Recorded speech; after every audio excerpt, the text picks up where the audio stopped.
Hi, Elizabeth. It's Stephanie and Adrian from the How to Be a Redhead podcast. Hi, ladies. Welcome. Thank you so much. Thanks for having me. Yeah, so we're honored to have you in the Redhead Club. Oh, I'm What honored. inspired you? What inspired you to dye your hair red, and when did you do that? So I have to be honest, I've wanted to be a redhead my whole life. So I'm naturally blonde. And I think Okay. it Love started with my that. grandmother. My dad's mom was this fiery redhead who I just always really loved. She was like jeans and flannel, bright red hair.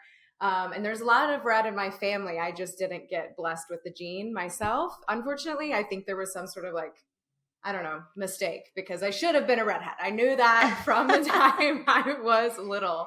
But I think it definitely started with my grandma. But I think if I kind of reflect back on my childhood, all of my favorites were redheads. You know, like I was a Ginger Spice, 100%. She was my Spice Okay. Girl. I loved Ariel and the Little Mermaid. I think about seeing Rose in Titanic. I think about, Yes. I think about Jessica Rabbit. I loved Who Framed Roger Rabbit when I was a kid.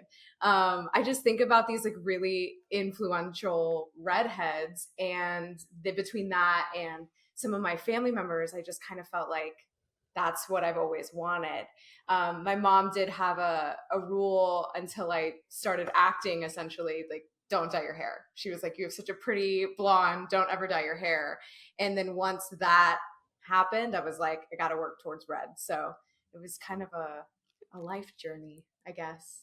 No, it really Yeah, suits Thank you. you. I think it it looks does. so Thank you pretty. so Yeah, much. and I love How the do shade. I love it. Yeah, I was just going to say that, Adrian. The shade is so pretty. So how do you maintain it? Thank you. Yeah, I have to give shout out to my colorist. I had to find her. Her name is Abby Spalding. She's amazing. She's here in Los Angeles. So I have to shout her out because Mm. she's just a master when it comes to red and having it look natural. Because I have had horror stories on my journey to a natural red, as I'm sure I'm a lot of sure. people can relate Whoa. to. I once had I think like learning about your undertones and skin tone and like what kind of red, I think I made the mistake of going in first and asking for red. And I think I learned I should have asked for copper is really like the difference in the using the right Oh. Oh, because the interesting. first time I dyed my hair red, ladies, it was maroon. It was in the shade of Right. purple, and I've got a lot of cool undertones, so it just made me look like dead. I mean, like it was a disaster. It didn't Oh, last 48 hours before I gosh. then stripped my hair and tried to start over. It was bad. Oh no. Yeah. Wow. Did you bring photos with you, or do you think like do you do that I now? Like, oh, definitely hey, I want do. to do I this. definitely do that now for sure. Okay. Absolutely. And Wow. my hair colors, it's funny, we kind of have this like spectrum, like summertime we lean a little more golden and strawberry copper, and then into like fall winter it's usually a little darker. But I do think, to be totally honest with you, I think part of the reason my hair works with dyed red hair is because I am naturally blonde. So as that color starts to lift and fade, it kind of just gets lighter and kind of Right. Mm. gets more in that golden tone as opposed to like a rich true Right. copper. And I think that's just like genetics and luck and that kind of thing. But yeah, and to go back to your question, I think that the thing that I do to maintain it is I really try not to wash my hair as much as possible. I know that's That'll do it. kind of grody to use an old term, but yeah, I try to only wash it like once, maybe twice a week. And when I do, I the shampoo that I use has like a little bit of a gloss tone in it, and I know that you guys just released your finally glossy shampoo, which I can't wait to try. We'll send it Oh, to Yes. you. We'll please, definitely send it to please you. do, because like, I think that is such um like such a important step with redhead maintenance is kind of just like, It is. especially with the dyed hair, it's like, I have to kind of reintroduce good tone and good color every time I wash. And so I use a shampoo that has a little toner in it, and then I use just like a really hydrating conditioner that doesn't have anything in it to kind of like keep it still on that natural tone. And are you ever going to not be a redhead, or do you feel like this is your color? No, I think this is it. This is it for life. You know, it's funny. My one of the reasons that I knew that red would probably work for me is my older brother. People have told us we look alike, and he has a bright red beard, like bright red beard, bright red eyelashes, and I was always so jealous of it. His hair is kind of like a russety brown, but it's definitely not as vibrant red, and so seeing it on him with his skin tone and eye color, which is very similar to mine, I kind of knew like, okay, I think this will work.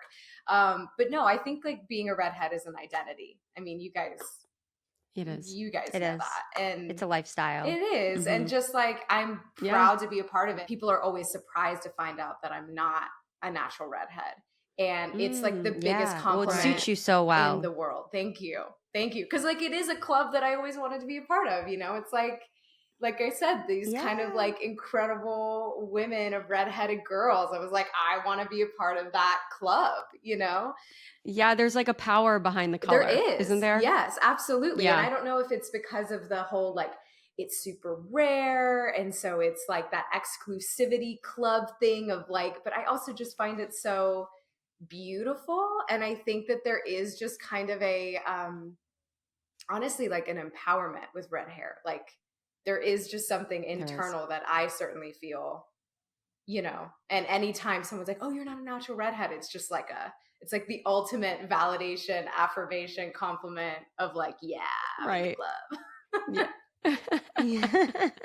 You are in the club. Thank you. We love to welcome others into the club. I will say this podcast, like, really sealed the deal for me. I was like, this is it. The invitation to the Redhead Club, it has hit my inbox. I am in. If the How to Be a Redhead girls are inviting me to talk about it, I'm in.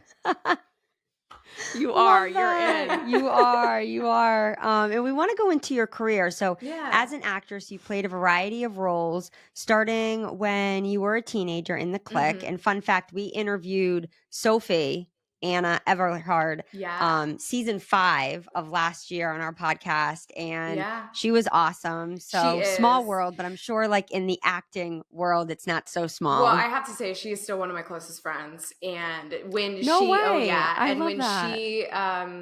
actually when she first got your guys' products, for her influencing campaign, she actually texted me and was like, hey, you need to know about these women and what they're doing, which was kind of like my first introduction to you all. And Sophie's amazing. She, you know, I tease her. In fact, when I first went copper, like true redhead copper, I took a picture of her. Speaking of taking pictures at the salon. I was just gonna say her hair is a beautiful shade of color. Like it's really, really perfect. It is. It truly is. And you know, I always kind of was obsessed with it. Meeting her when we were teenagers together, it was just so beautiful. But it is that just like perfect, rich red, and it looks so good on her. And it's also just that like authentic copper red that I think, you know, so many people who try to dye their hair red kind of go for. And so luckily I had a good friend with lots of photos that I could take to the salon and be like, I want something in this world. But no, Sophie's amazing. She, you know, I kind of joke that she's like my personal tastemaker. Like, you know, there's all these tastemakers out in the world or influencers, and like, she's my personal one.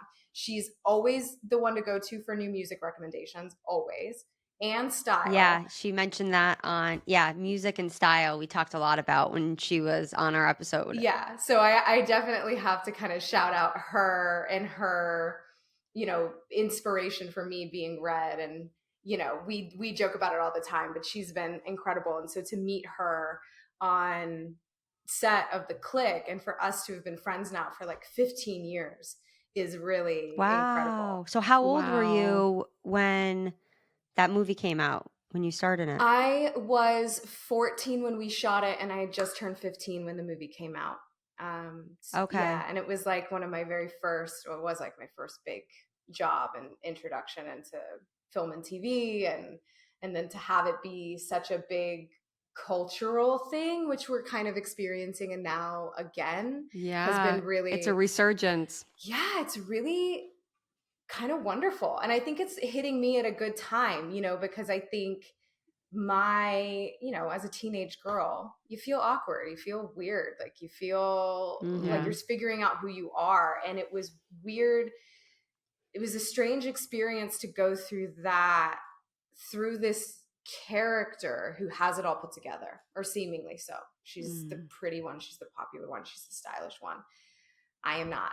Like, it certainly was not then. But and so there was a period of time where I was trying to figure out my career as an actor, and had a little bit of embarrassment of me being a teenager in this like really wonderfully campy, fun movie. And this resurgence that has kind of come around now is hitting me at this time where I'm incredibly proud of it. And I recognize how special it was to be a part of it. I had, excuse me, I had a colleague of mine, and we had, chatted a little bit, and we're getting to know each other. And she came up to me weeks after knowing me, and she's like, "Elizabeth, I'm mad at you." And I was like, "What are you talking about?" She's like, "How could you not tell me?" And I was like, "I really don't know what you're talking about. Like, what are you saying?" And she's like, "You were Massey Block in the Clique." And I was like, "Oh yeah," kind of trying to gauge like what that conversation was about to be. And she was like, "You were at all of my sleepovers." And she phrased it that way. Yeah. And you were a part of her life. That's so touching. It really oh my was, gosh. because I know what those movies were for me and my friends growing up. Yeah. Like, oh my gosh, nostalgia, like your childhood. Yeah. And just for her to phrase it that way, it almost was like we were friends before I ever met you, is almost like how I heard it. And it really solidified for me actually how impactful the movie was for a lot of women my age and when it came out. And then to see it, that thought be reflected on the internet, and to kind of have that solidified means so much, because I think, and this is something that I think Sophie talked about on your episode, but social media wasn't the juggernaut that it is today. And when the movie came out. And so the fact that the women are now grown up and have TikTok and Instagram and are able to share this movie that meant a lot to them then, it kind of it validates the whole thing, it's very special. Yeah, it totally does. Yeah. That's really cool. Does. Yeah, so that's a good way to share that social media has its pros and cons, but that seems to be like a pro aspect of that, since social didn't exist when the movie came out, or maybe Facebook was a thing, but maybe back then I think it was just like members only or something in like the Northeast. And also like message boards. Like I remember MySpace. I made a massive MySpace, right. In fact, I think there's a joke in the Clique about being in my top 8, which talk about dating the movie. No way. Oh my God, can you believe I remember that? I remember that. That makes me feel old. I really do. I remember like my friend being like, "Oh, I'm in his top 8 like for this guy that she liked." And I really remember it. Yeah, that social dynamic of, "Oh, I got cut off the top 8. Yeah, what does that mean?" Right. It all started then. All of the social pressure started then. Or like your AIM bio. This has nothing to do with MySpace, but your AIM bio in a way message. Oh my gosh. I remember Adrian. It meant so much. So much. It meant so much. I remember Adrian and I would fight over like our home computer. Oh, I'm sure. It would be like I needed to change if she was on the computer and I was like, "Oh, I just got like a lyric that I wanted to change my bio to. I need to do it." Or I see this person's now available to chat. It was so funny back then. Oh yeah. It is so funny because like the way that you would kind of construct like this lyric for that boy in science class or whatever. Like I want you to see that I'm away so that I can talk to you through these lyrics. I mean, it was a time. It was. All and these at the Gen time, Z people are like, "What are you?" They had no about? idea. I know. It was such a cool time, and I think only a certain, millennials really get it because we were in that.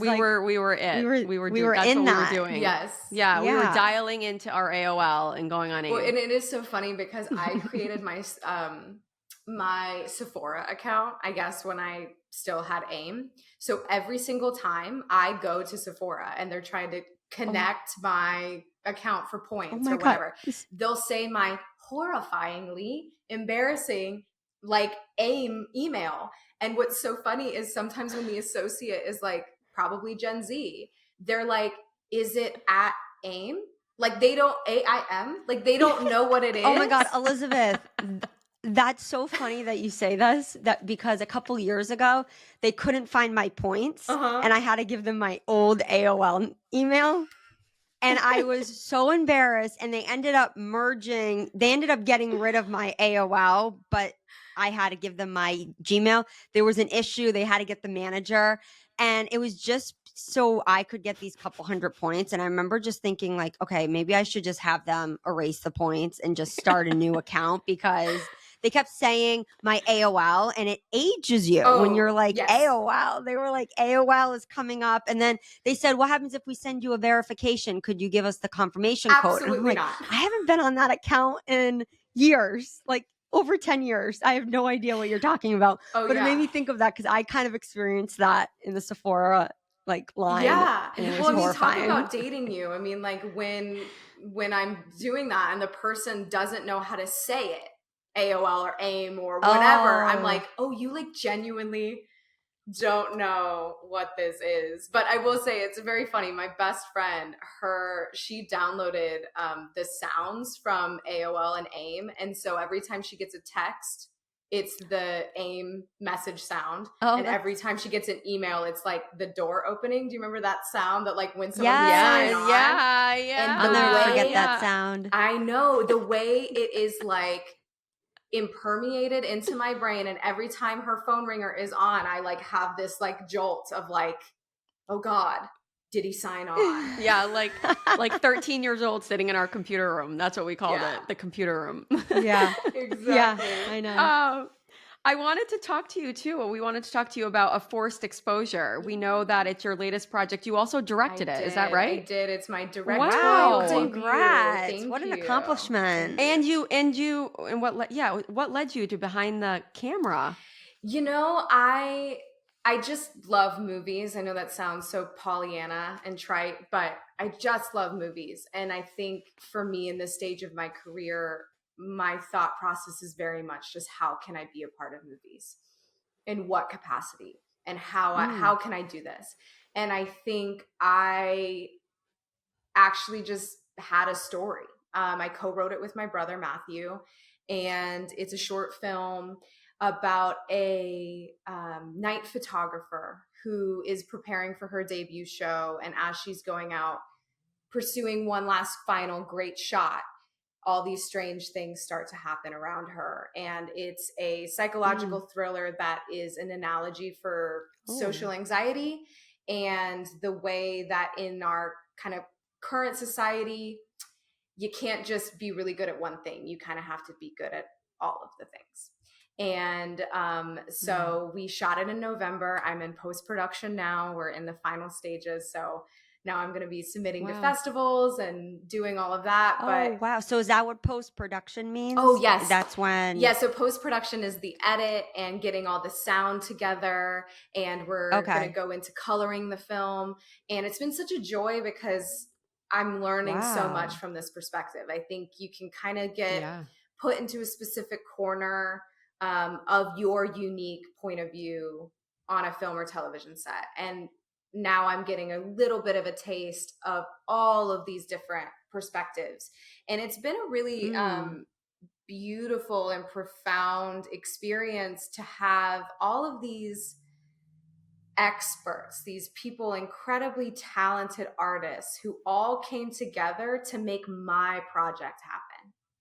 And it couldn't happen. Like you and your brother's vision. Yeah, like, absolutely. That's cool. And having our incredible like cinematographer, you know, give her talent and her skill that is just inherently making it better. And then our lead actor and, you know, the editor and the majority of our team is all women, which is also really exciting for me. Like all of our department heads are women. And so, yeah, it's just a really really profound thing. I had a moment on set where I kind of took a step back and I said, well, look at all of these people who are out in the rain in the middle of the night, and they're here because they love what they do and they are working to make my thing the best it can be. And that collaborative effort was just really special. And yeah, so I've really loved the experience of it, and I hope to do it again. That is so cool. And I wanted to ask too how it was working with a sibling, because everyone asked Stephanie and I, how do you do it? And it's so, I don't know, it's effortless. You know, I don't have to really think about it. But I was just wondering what are the age difference between you two?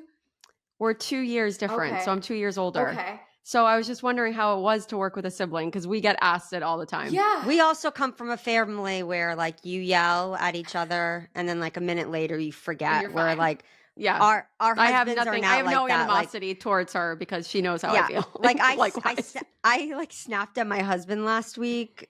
I don't know, and then he still brought it up like an hour later. I was like, "What? Like that's done." Like it's like it's like I have no idea what you're talking about. But that's how our dynamic is. So I think it's good because it works for us. Right. So I'm just mentioning that because I know everyone's dynamic with their family and siblings is so different. But would love to hear, like Adrian said, how was it with you and your brother? So my brother and I are 10 years apart. So I also always make the joke that he was like a 0.5 parent. Like I had 2.5 parents almost, because by the time he's older than you. Yeah, he's older. Okay. Yeah, so I'm the baby.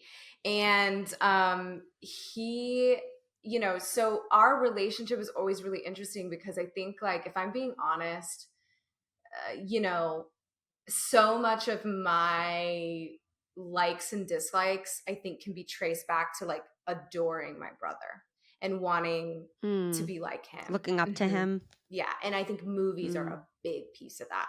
I have a lot of profound memories of him kind of like sitting me on the couch when a movie was coming on to TNT or something and being like, this is a great film. And it's not just a movie, it's a film, or, you know, like that kind of differentiation. And he actually moved out to Los Angeles first. And I just have all of these memories of us going to the movies together when I first moved out here, and I didn't really have a lot of friends. And we would just go see a movie and break it down and what we liked about it and how it worked and, you know, all of these things. And so I really feel like it was the natural course to make a movie with my brother and to write it together. Okay, yeah. And I can see that. So is he an actor? He's actually a theater director and a writer. And he actually works in like the post-production space as well. But yeah, he got his degree in theater direction and has been writing. And yeah, I just think that he and I had I think siblings have a unique ability to just know the vocabulary of their sibling. There's very little translation that's required. So being able to communicate a thought and receive it and know that that is what that person means without any sort of miscommunication, I think is so special. And I think that really makes a creative collaboration easier. You know, so we would kind of get together and spitball these ideas and write a draft of the script, and then the next person would write the next draft of the script. And so it really, you know, it's funny, my dad actually asked me the other day, he was like, well, what would you say is like the breakdown of who wrote what? And I was like, honestly, it's 50-50. Like you can't really, there's no one piece of it that we both didn't have our hands on, if that makes sense. Yeah, I can understand that. So how can we watch it? So it comes out, so we there's a couple of film festivals that we're hoping to get into that have premiere requirements. So that means I'm not allowed to screen it before it may or may not get into the festival. So you have to submit the film and then there's like a panel that decides. Yeah, the programmers for each festival. So, you know, knock on wood, I'll be able to reach out to you guys and be like, hey, I got into Sundance, or hey, I got into these things. But then later on, I will definitely be having like a screening, and then depending on kind of distribution, I hope to be able to share it with everyone. You know, because I'm just really, really proud of it. I kind of the last editing session I had, actually, I like burst into tears. I was like, oh God, I'm such a girl. I'm like so proud of this thing that I made. It's emotional. I mean, you did it with, it's like your time and your it's vision. your baby that you created with your brother. I mean, it's something so special. Yeah. Right. It's like when Adrian and I do certain projects, we do get emotional in some way. Like we're both very different with our emotions, but right? Who's the Adrian, emotional it's like one? Stephanie. Adrian never cries. She cries like I've seen her cry once in the past, I don't know, 5 years maybe. I don't think that's a good or bad thing. I actually for a while was seeing a therapist who does performance. So like I'm always looking to perform in higher ways, and I know a lot of it's mental. Yeah. And so I was talking to someone, and I had mentioned, I was praising my husband for not crying. And he said to me, why is that a bad thing to cry? And I was like, oh, you know what? I think I see it. I used to see it as almost a weakness. Negative. Yeah. Like it was a weakness. And I really always try to be strong. And then I'm kind of over that now. Yeah. I just think I'm just not a crier. I just think I show my emotions in different ways. But I just think everyone's totally different. I used to think, God, do I see it as weak? And then I'm like, no, I really don't. It's just I'm not one to express myself in that way. Like if I'm sad about something, I'll show it differently. Yeah. I'll cry if it needs it. If it I feel like it needs to, but I'm not like quick to cry. Like if I'm in a conversation, like Stephanie, like yesterday, twice. It wasn't emotional conversation stuff. But she was like, I don't want to cry or anything. And then I was like, see, I don't have that feeling to cry, but I just feel. If it makes you feel better. I don't even cry at TV shows. I don't cry. I'm the opposite. I like to say that if I'm not between a 3 and a 7 on the emotional scale in any direction, I'm crying. Happy, crying. Sad, crying. Scared, angry, I don't know. I'm crying. Like my natural default is just it's crying. I mean, I couldn't get through the Super Bowl without the commercials making me cry. I mean, and like full tears. I mean, I cry. My husband and I, we love American Idol. We've just been watching it for years. We've been together over 10 years, and American Idol's our thing. And there's a new season out. I cry every story. It's so heartfelt. Like hearing where these people grew up or their background or they lost a relative, whatever their situation is, I'm bawling. And yesterday's, I was watching it, cried. My husband's looking over at me. I'm like, I need a tissue. It was just so heartfelt. So I'm kind of the same. But Adrian, I think it's funny. You know what? I've had more happy tears. If someone's, I don't know why this comes to mind. This is like insane stuff. You're going to think I'm insane. But when I used to go to Stephanie was in indoor and outdoor and cross country. So we were always at one of her track meets growing up, like always at some track meet with her, watching her run. And I would get like choked up when people would win. That's so nice. That's so nice, Adrian. Yeah. I cry when people are doing well. Like I tear up because I'm so happy for them. So I think I've actually had more happy tears than sad tears. Remember when you said, I don't know if the show's still out, This Is Us? And you made a comment, Adrian. I've never cried with that show. I've never cried during This Is Us, and This Is Us. This is like the heartfelt string. I have nothing to cry about. Everyone's like, That's incredible. I don't know why I'm like that. And I get uncomfortable. I do get uncomfortable when people start crying around me. I'm like, oh my God, what do I do? Like, because I'm not going to share the tears. So my fiance, he definitely had to kind of like learn at the beginning of our relationship that learn about you. Me crying is not necessarily like a bad thing. Like me crying is just a part of our day to day.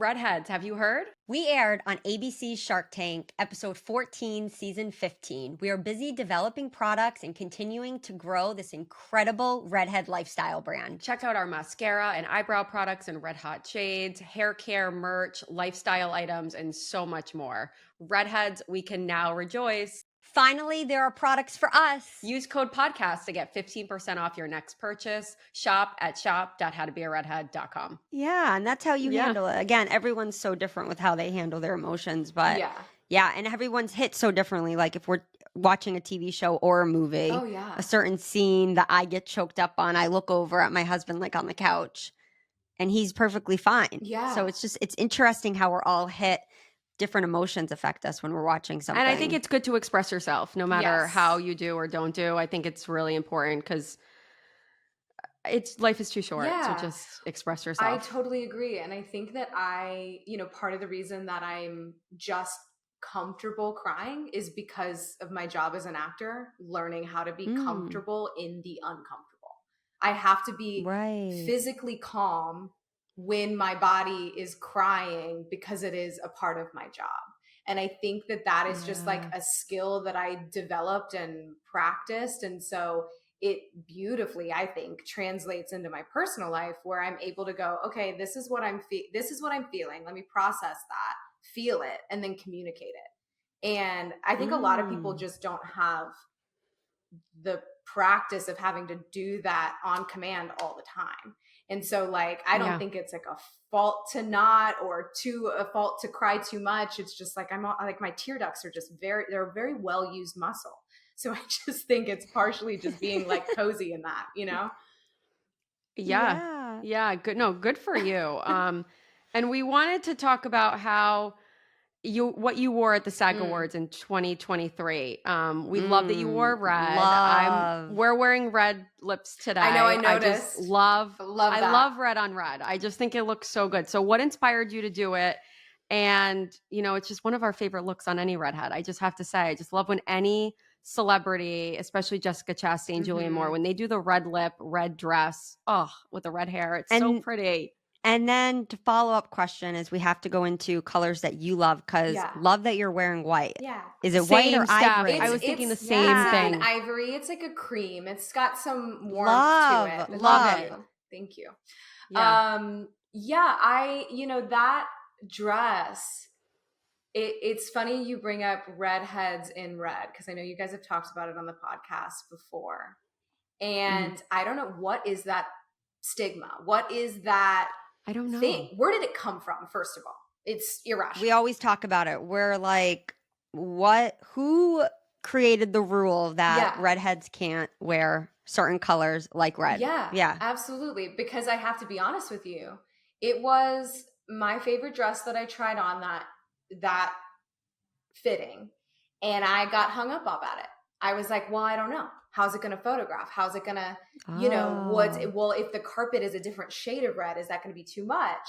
And honestly, I have been in a really interesting phase. I feel like working on confidence and working on loving myself and feeling sexy. And that dress made me feel like Jessica Rabbit. It made me feel like just hot. It made me feel so good. And I was like, I'm not going to let these things that have been put in my head by someone else, stigmas, and people's opinions, prevent me from feeling confident and good in that dress. And I do think with red, at least for me, what I learned is it's like there's lots of different kinds of red. Like I don't think that I look good in an orangey red, in a really warm kind of red. I really don't like orange on me. But that red had kind of like those cooler undertones, though it was like a true red. And so I think like that's what I look for when looking for red pieces. But I have to be honest, my makeup artist, she talked me into the red lip. I was fully like, I'm not doing it. I'm scared. She did. Yeah. Good makeup artist. She's the best. Wow. She's the best. Her name's Nicole Walmsley. I'll throw it out. She talked me into the red, and it's funny. My hang up was actually, I'm really insecure about my teeth. And you have beautiful teeth. Thank you so much. Because I have had to braces twice. I never think anything's wrong with them or anything. Well, you did. We had braces for so long. Yeah. And I have to be honest, a big piece of my thing is like when I was a teenager, to bring it back to the beginning of our conversation. When I was a teenager, first of all, I got teased in middle school about my teeth. I was a year younger than all the other kids in my class. And so I unfortunately lost my 2 front teeth first and then the rest. So I did have 2 adult front teeth and no other teeth. So I was Bethy Beaver for too long in my life per the other kids. And then when I booked the Clique, to kind of bringing it back around to the beginning of the conversation, I I was a huge fan of the books that they were based off of, and I wanted to read everything about people's opinions on the movie, which was a mistake. Don't ever do it. Don't ever read about yourself on the internet. And I was a 15-year-old, and these girls who liked the books ripped into me about my appearance, but specifically my teeth. And it was already the thing I was so self-conscious about. And then to read fans of the book talk about how ugly my teeth were because they didn't have braces when I shot the movie. And like, there were just so many comments about my teeth. And so to bring it back to the SAG Awards last year, I just felt like the red lip with the red dress is going to like really bring the focus in on my teeth. And I was so nervous about it. And my makeup artist was like, no, it's the look. You got to do it. Like, you're going to feel great. And I'm so glad she talked me into it, because I agree with you. It's one of my favorite looks that I've ever had on the red carpet. And she matched the red perfectly to the gown. It was like just right. I've definitely worn a red lip out in the world more in the last year since that. I was going to ask. Okay, since then. Yeah, certainly. But again, it kind of goes back to that, you know, letting go of these things that aren't yours, letting go of other people's opinions of you. I had a mentor say to me a long time ago, she said, what other people think about you is actually none of your business. And that has really stuck with me. And I've just in the last few years, like, of therapy, I've realized how I have held on with like a vice grip of these things that other people have given to me with their opinions about myself or whatever it is. And maybe it's the subtle stigma of redheads don't wear red. Maybe it's the whatever. And it's so lovely when you let go of those things and come to find out, like, oh, I actually really like wearing red lipstick. Well, what a concept. Right. No, I think that is so awesome. I was also wondering too, like, you probably wouldn't have popped as much if you didn't have red hair, right? Like, because you had red hair, it was such a statement. We were wondering, when you did go red, I know it's been a while now, but did you feel like you had to change up your wardrobe in any way in terms of like colors? Did you feel like, oh, certain colors, or are all the colors you like now just something that's always been in your wardrobe? Because, you know, things pop different. They do. Yeah. Well, I will say the colors I liked on myself best before going red just looked all the better when I went red. Because like my favorite color to wear is like a rich, dark teal. And like I've always loved that color on me. And then, or like a forest green and that kind of thing. And then when I went red, it just enhanced it even more. Exactly. And I will say, like, I think it really just focused me in more on the things that I always liked best. I just liked them even more. And the things I disliked on myself, I disliked even more, you know, because I think like I know that I made the joke about like, I feel like something went wrong in my gene pool and I should have been red, because like a lot of things about my like skin are just inherently things that redheads deal with. Like, I'm pink. I'm just that's my base, is I'm a little bit pink, and in the sun I freckle and I burn. There is no tan that happens. I freckle and I burn. We're the same. Yeah.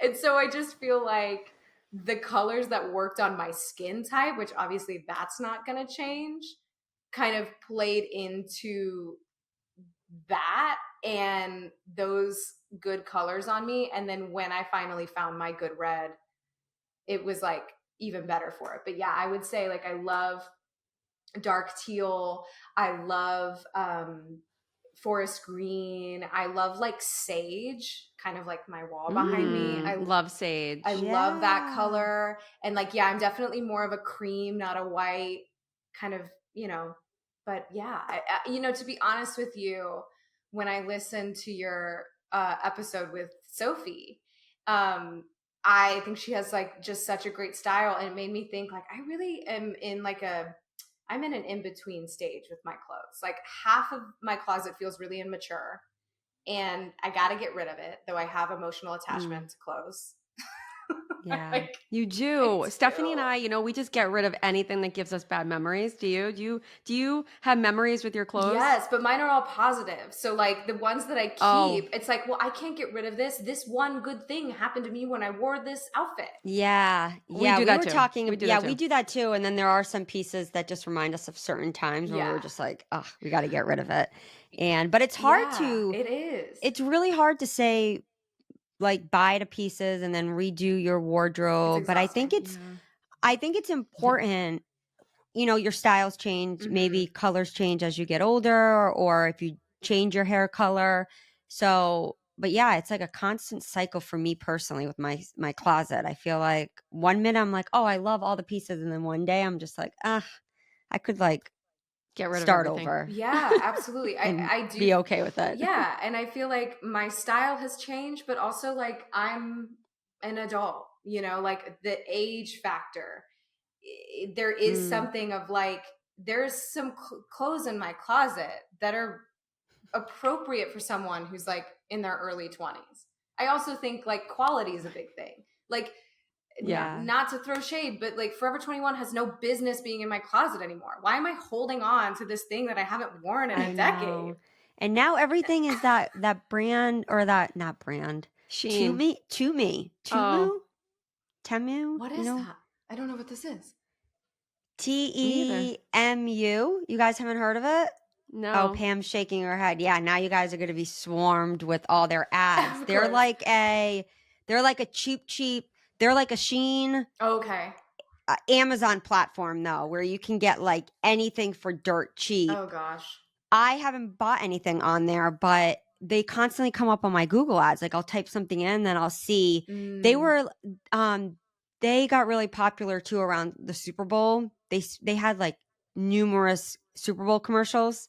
So people were saying, oh my gosh, they probably spent millions and millions of dollars. Gotcha. But it's fast fashion. Right. So like I haven't bought anything. And then now they're saying that a lot of the clothes have like lead, like as a particle from like the factories. I don't know. It's like very sketchy, but it made me think of quality because fast fashion, it can be like certain stores are labeled fast fashion, but quality is, I think, going to get someone really far with the piece that stays in their closet longer. Yeah, absolutely. And I think if I'm honest about myself, like I'm a classics person. I'm jeans and t-shirts. I'm Oxfords, or we are too. Slacks. Like, and those things never really go out of style. And so I'd rather invest in good classic pieces that are going to see me through a longer period of time than trying to keep up with trends. Cause like, I wouldn't say I'm like a stylish person. Like I'm not like a fashion kind of girl, but the things that I wear, I want them to be like well tailored to me, which is something that I've talked to my best friends about a lot, is like, the importance of tailoring for your body. And it's better. So do you get your clothes tailored? Yeah, I do too. I've got a big old badonk, and so she's got to get a bigger pair of jeans and get them tailored. That's just what I got to do. Yeah. And but that's great because they end up fitting me, and they're yours. Instead of me trying to like squeeze into a smaller size and those kinds of things. And so I've really just tried to reframe my perspective on clothes to the quality, what's going to last me, but also what's going to fit me and make me look the best. And if that means investing a little bit more to go get a pair of pants hemmed or whatever, then I feel like that's worth it. Yeah. Yeah. And I just recently went to a store. I got like a bunch of like just, boyfriend jeans, but in a size up. And then I went and got them tailored. Actually, I'm wearing one of them right now. And I have to tell you, it's like so nice because like they're so roomy, like in the legs, and they have like that really nice style. But then my waist, it's like to my waist, and they're perfect for me. Oh, I gravitate to them and I have 2 pairs.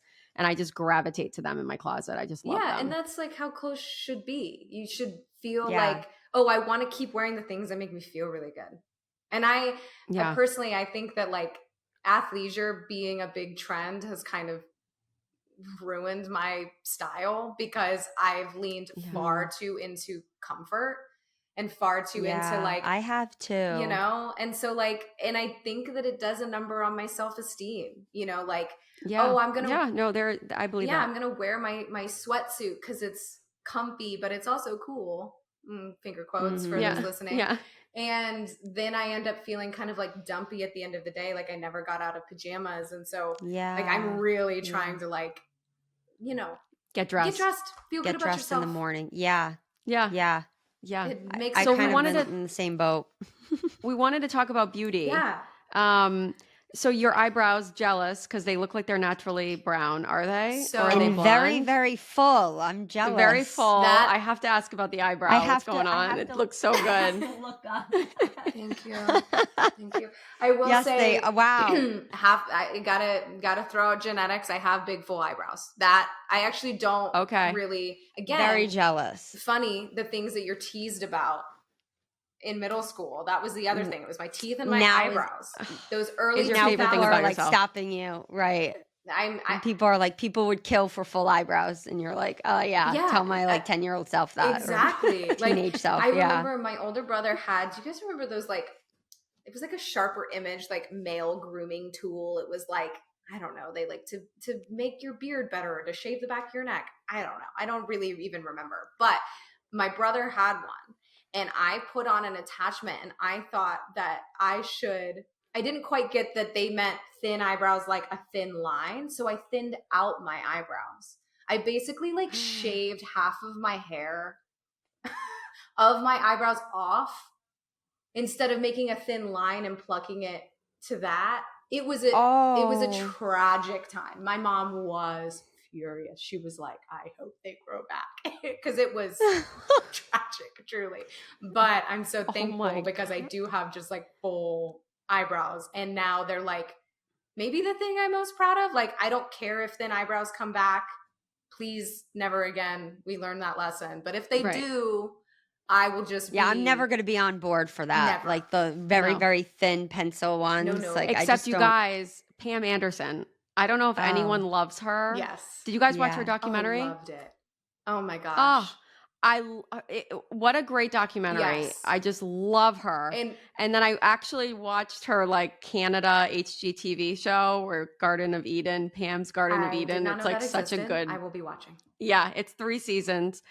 And she's just a queen of thin eyebrows. And I don't know if she overplucked and they're ever growing back or if that's just her look, but I'm like, I think she's the only one who can pull it off because she still rocks like the no makeup with the thin eyebrows. And she is such an awesome person. With the jeans and a white tee. That's like her signature. Yeah. And I have to say, so beautiful. I love that she's sticking with that. Like it's not just a shtick. She is on the red carpet without makeup and she looks so beautiful. And I love what that says for someone who is such a like beauty icon of the 90s.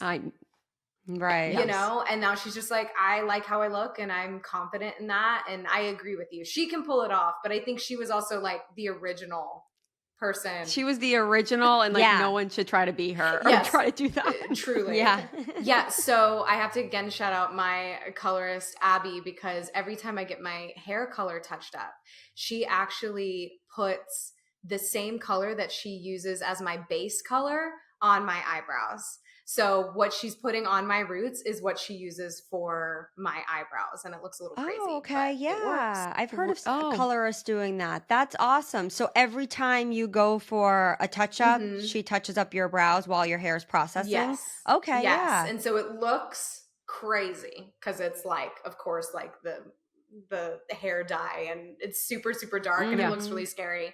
But it's the best because because I have naturally full brows, immediately after getting my hair touched up, like I don't really have to fill in my eyebrows at all. That's nice. It is so nice.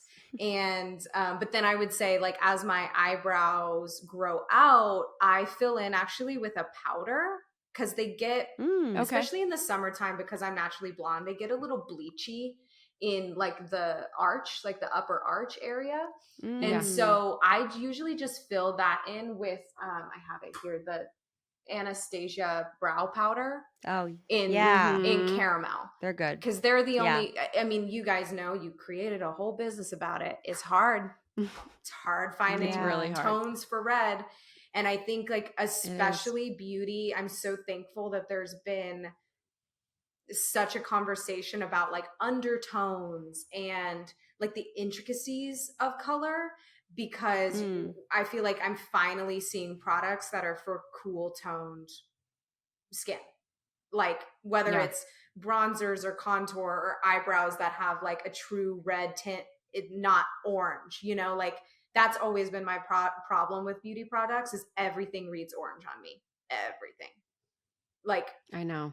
Like foundation, that's been a big one for me. Like everything reads yellow because my skin is so blue, you know, and so I am so thankful. Foundation is something else. Yeah, it really is. Yeah, but you know, Stephanie, what you were saying about foundation, it's also just so crazy because something I've learned is that people just have different like perceptions of color, like how one person sees and thinks about it, and it can be totally different than your own. And the number of times that a very well-intentioned makeup artist at a beauty supply store has been like, no, this is your match, this is your color, in the bad lighting of whatever store, and then I get it home and it's yellow on me.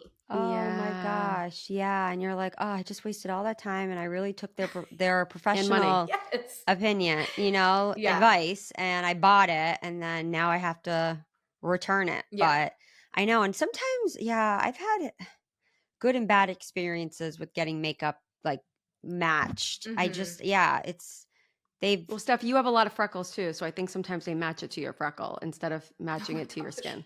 Yeah, that could be. But had I also think stories. the lighting in the stores makes such a big difference. It's almost like we should just go outside in natural light, but then they're not going to do that. Do you guys remember that Seinfeld episode where I'm a big fan, but that Seinfeld episode where like Elaine tries on this dress at Bloomingdale's or something, and she swears it's like the most beautiful dress she's ever tried on, and then she brings it into like, she walks into Jerry's apartment and they're like, what is that? It was like a black sack on her, and she's like, it looked so good though, and like the whole episode was like how good you look in the store, and then when you go home it's like, what is that? It's true. I mean, I will say I appreciate Reformation stores having like, they have like the different light changes in their dressing rooms. Oh, they do? Oh, that's nice. Man. I love Reformation. It's the best. Like there's one that's like romantic, like restaurant lighting, and then it's like daytime and it's like really, really bright. Wow, and so you can actually see it with different light. Which, such a cool idea.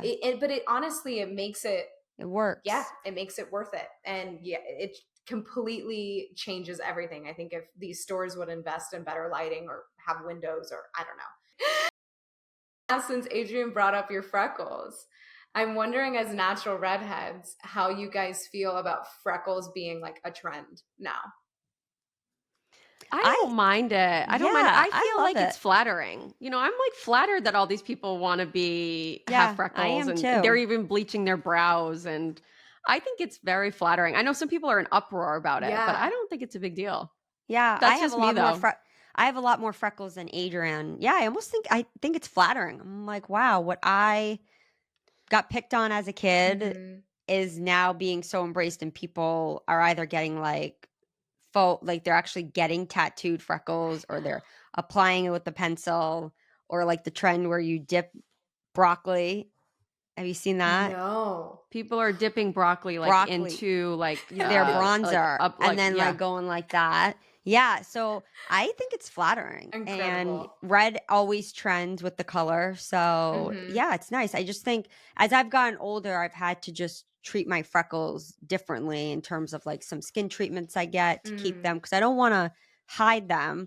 I just want to make sure that they're because they've gotten darker throughout the years, and some of them have just keeping them like what they are now. So I have, thankfully, like trusting a good esthetician or wherever you go to get your skin done, I think is really important. And then choosing, of course, sunscreen and loving them, because freckles are so great. I have a 3-year-old son, and he just started to get freckles on his nose. And I don't know if it's because he's been outside in the last few weeks since the weather's gotten nicer, but yeah, I'm wondering if he's going to get a face full of freckles. We'll have to see. Yeah, I mean, I love my freckles. Like I always felt like they're seasonal. They go away in the wintertime, and then Do they? Yeah. Okay. But And then they I think pop it's out. just the sun exposure, you know, like around April through like October, I've got a full thing of freckles like along my nose and cheekbones. And in the winter, they just kind of like go away, I think, because I'm just not in the sun. But I'm also obsessive about my SPF use. So that's also a big piece of it. But yeah, I love them. And sometimes it's funny, like sometimes I just want them to pop out a little bit more. My makeup artist uses the NYX like brow pen, and she uses she used it for the SAG Awards this year because I was like, my freckles are gone. And she's like, I got you. And she just like kind of enhanced the ones that were popping through my foundation. So that's. Oh, I love that. Yeah. I love that. Well, Elizabeth, we can't wait to see what you do next. We're so excited for a forced exposure. So please keep us looped in on everything. We're going to send you Finally Glossy, but it's just been so nice to just talk to you, and welcome to the Redhead Club because you're amazing and awesome and thank you. Going to do great things. Thank you guys already are so much. I loved talking with you. My inner child is so loved, validated, and embraced to be a part of the Redhead Club, and I feel like really official now. So thank you, ladies, so much. I had a great time talking with you. Thank you. Thank you. Thank you.